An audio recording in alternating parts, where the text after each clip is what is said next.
वृन्दावनेश्वरी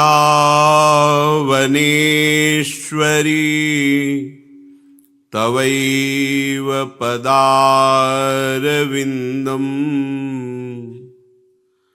प्रेमामृतैकमकरन्द रसौघपूर्णम्।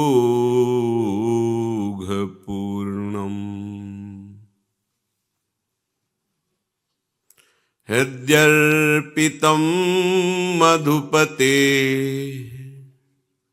स्मरतापमुग्रम्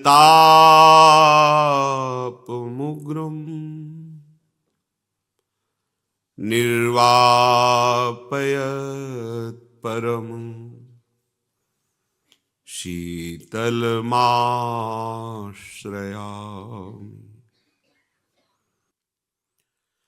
परम सच्चिदानंद घन आनंद समुद्र, प्रेम समुद्र, ज्ञान वैराग्य भक्ति ऐश्वर्य अनंत शक्तियों के स्वामी प्रभु श्री कृष्णचंद्र जो कह रहे हैं कि आप तपस्या से, ज्ञान से, कर्मकांड से मोक्ष पद प्राप्त कर सकते हैं, पर समग्र रूप मेरा नहीं जान सकते।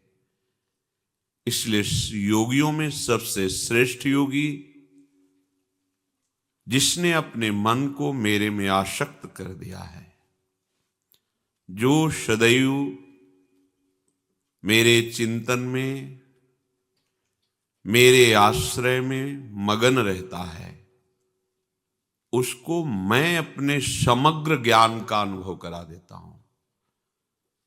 योग से जो प्राप्त होता है, तपस्या से, ज्ञान से,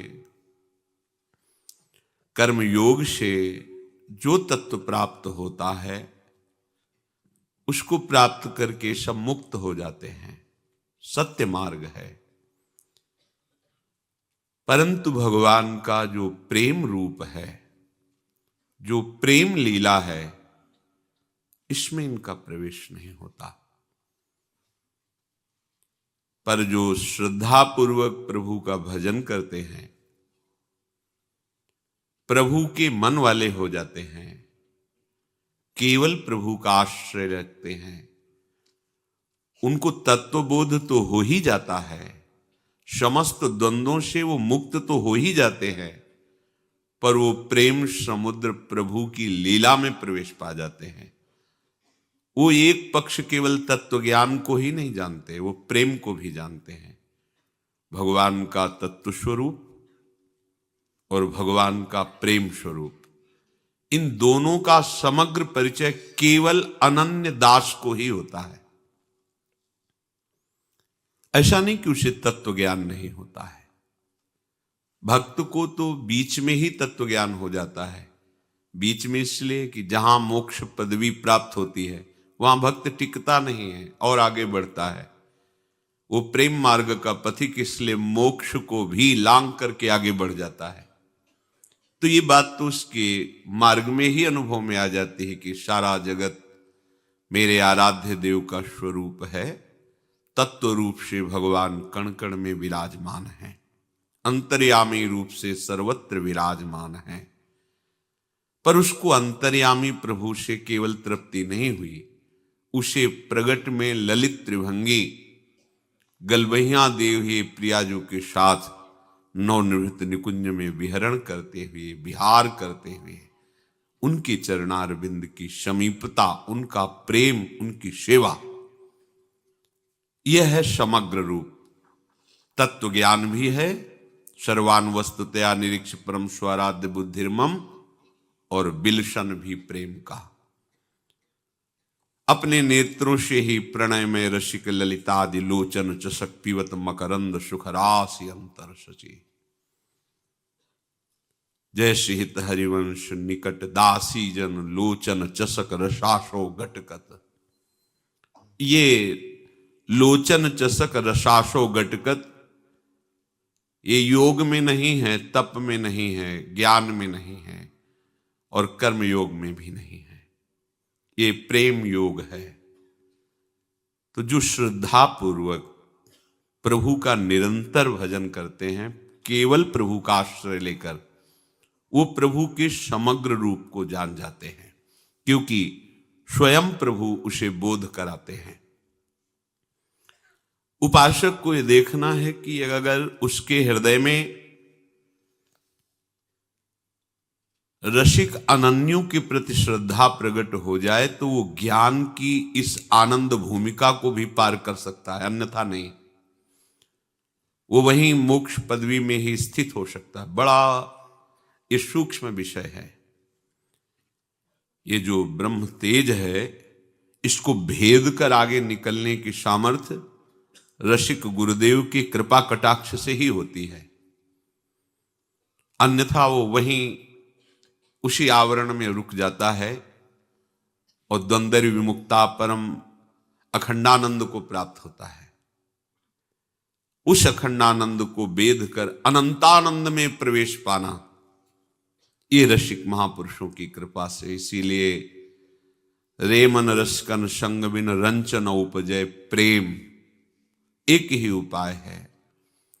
प्रिया प्रीतम के अनुराग रस में डूबे हुए अनुरागियों का संग, उनकी आज्ञा का पालन, उनके इशारे पर चलना, तो हम माया की क्या बात है, मोक्ष पदवी का भी उल्लंघन करके आगे बढ़ जाते हैं और भगवान की ऐश्वर्य से भी अपनी चित्तवृत्ति हटाकर उनके महामाधुर्य में स्थित कर पाते हैं।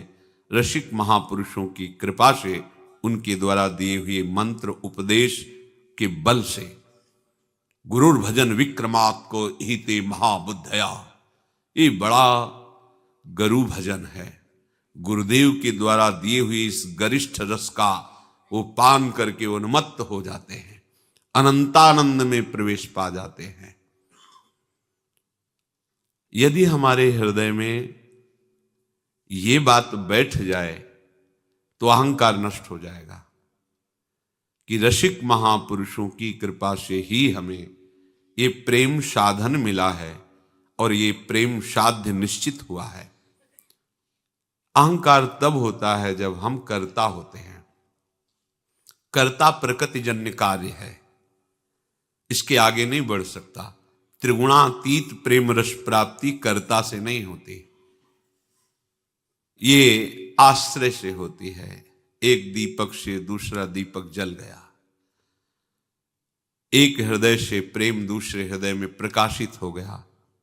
इसीलिए भक्ति कर दीप प्रेम करि बाती, साधु संगति करि अनुदिन राति। श्रीहित महाप्रभु कह रहे हैं, साधु संगति करि अनुदिन राति। इस प्रेम रस की प्राप्ति का यही साधन है। रात दिन रसिकों की आज्ञा में रहो, यही उनका संग करना है। हरिराम व्यास जी कहते हैं, रसिक अनन्य भक्ति कल भोगी, जिनके केवल राधा वल्लभ वृंदावन रस भोगी। रसिक अनन्य भक्ति कल भोगी, जो सुख संपत्ति स्वपन न देखत, ज्ञान कर्म व्रत योगी। जिनके सहज स्नेही श्यामा श्याम सदा संयोगी। नीरस पशु पर से नहीं जाने, अभिमानी भव जोगी। व्यास जु हरि तजी आन जु मानत, हुए है तुरक दुरोगी। रसिक अनन्यन भक्ति कल भोगी। रसिक अनन्य महापुरुष जन भक्ति के प्रेम रस का भोग करते हैं, अर्थात निरंतर प्रेम में ही डूबे रहते हैं, छके रहते हैं, प्रेम रसास्वापान करके उन्मत्त रहते हैं। वो रसिक महापुरुष जिस रस में डूबे रहते हैं, उसके लिए रसिक अनन्यों का संग केवल आराध्य देव में ही आशा भरोसा विश्वास, ये दुर्लभ बात है। जिनके केवल राधा वल्लभ वृंदावन रस भोगी, जिनका केवल लक्ष्य बन गया है हमारा कल्याण हो जाए, हम मुक्त हो जाए, ये बहुत महिमा की बातें हैं। पहले तो यहीं से हटे कि हमारी अनुकूलता प्रतिकूलता, मान अपमान, सुख दुख में वृत्ति समान हो जाए, हमें लोक लोकांतर का कोई भी भोग प्रतिष्ठा मान आदि ना घसीट पावे, तब इसके आगे बात है मेरा कल्याण हो जाए, मोक्ष हो जाए। फिर इसके आगे की बात है प्रभु का प्रेम रस, दास्य भाव से, सख्य भाव से, वात्सल्य भाव, कांता भाव। फिर इसके ऊपर की बात है ये महामाधुर्य रस, वृंदावन रस भोगी। ये वृंदावन रस है, नित्य विहार रस। ये केवल अनन्यता से आता है। जिनके केवल राधा वल्लभ वृंदावन रस भोगी, जिनका लक्ष्य वृंदावन बिहारी बिहारिणी जो, हृदय का एकमात्र अवलंबन श्यामा श्याम राधा वल्लभ लाल, जो सुख संपत्ति स्वप्न न देखत ज्ञान कर्म व्रत योग, बड़े बड़े व्रत अनुष्ठान से, बड़े बड़े कर्म कांड से और ज्ञान मार्ग से और योग मार्ग से जिस रस को ये स्वप्न में भी नहीं देख सकते, उस रस की बात हो रही है। जिस रस को ज्ञान मार्ग से, योग मार्ग से, कर्म मार्ग से, बड़े बड़े व्रत तीर्थाटन आदि के फलस्वरूप नहीं देख पा सकते, वो रस इन्हीन नयनन सब सुख देखें, अपनो जन्म सफल कर लेखें। कौन? जिनके केवल राधा वल्लभ श्री वृंदावन रस भोगी, जिन्होंने अपने जीवन को वृंदावन धाम में आश्रय वृत्ति से या अखंडवास वृत्ति से समर्पित कर दिया, और श्री प्रिया प्रीतम ही जिनके जीवन है, जिनका साधन भी प्रिया प्रीतम है और साध्य भी प्रिया प्रीतम है, ऐसे रसिक महापुरुषों को जो सुख मिलता है वो ज्ञान से, योग से, कर्म से, बड़े बड़े व्रतों से स्वप्न में भी नहीं देख सकते। जागृत की या ध्यान की भावना तो दूर रही, स्वप्न में भी नहीं।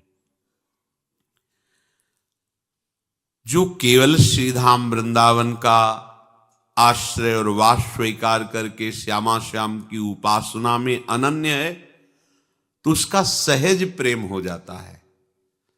ये बहुत बड़ा शब्द है, सहज। सहज होना बड़ा कठिन है।